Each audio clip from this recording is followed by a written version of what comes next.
I'm hesitant to go here, to land on Could yet it another possibly dangerous be? noun, but I'm encouraged by how little trouble we've gotten ourselves in thus far. Cool. How do biologists think about sex and gender, and how will this survive export to the culture at large? Yeah. Take it away, Bret Weinstein.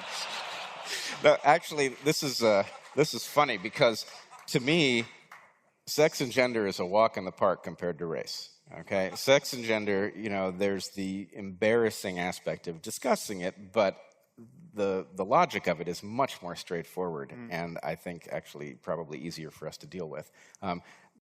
Sexes are real, and they're different from each other for evolutionary reasons, and some of those differences we can do nothing about, and some of those differences, though they evolved and they came to the present as a result of the fact that they made evolutionary sense, we are not stuck with them, and we can reorganize the truth of the way the sexes interact, but we should do so deliberately and intentionally and not haphazardly, because we stand to lose a tremendous amount if we just simply say men and women are basically the same, and anytime men and women don't behave the same way, that's because the patriarchy is oppressing people.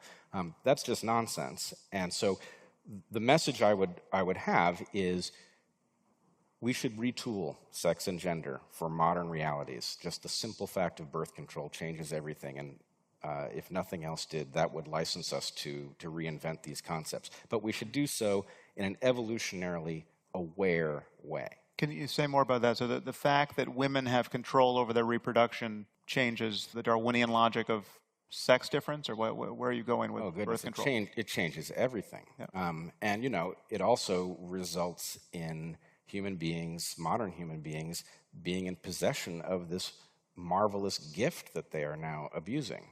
The fact that human beings can have sex and not produce babies, not play the baby lottery, that's a gift. And it should be treated with respect. It should not be treated as, we're therefore entitled to treat sex as if it were nothing. It's actually a very important, it plays an important role in bonding between people, and to the extent that we are going to reinvent it in some modern way, we should be careful with it.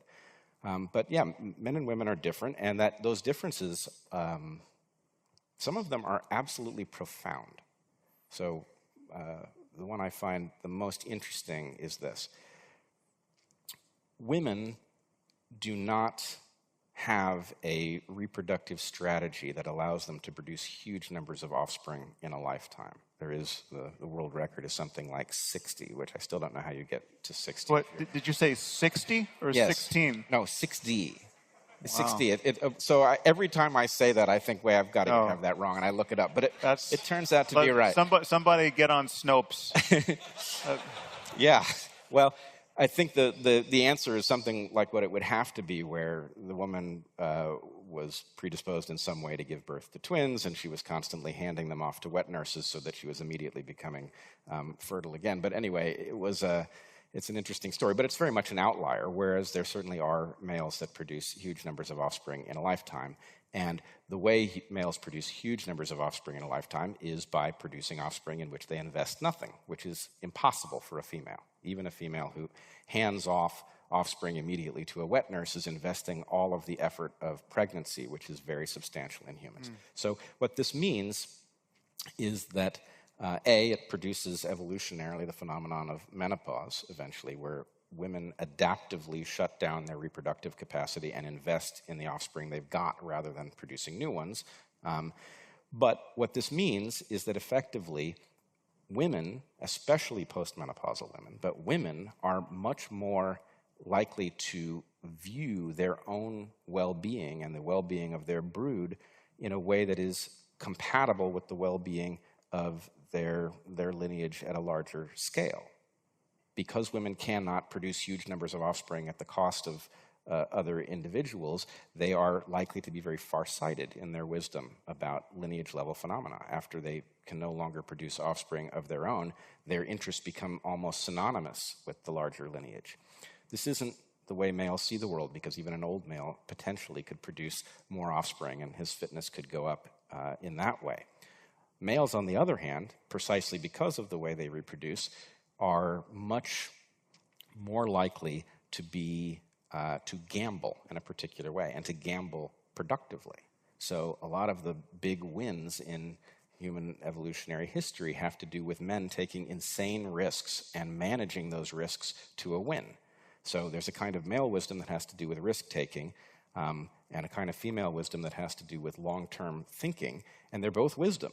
And frankly, what should we do with these things? We should democratize them both, right? We should hand them off. Everybody should begin to see their own well-being tied up in the larger lineage-level questions. We would behave much more reasonably on environmental issues if we did that.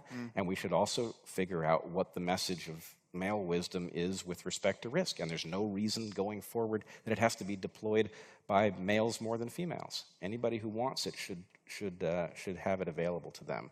But we shouldn't expect it to magically appear equally in both sexes. We should probably have to be deliberate about figuring out how to pass it on.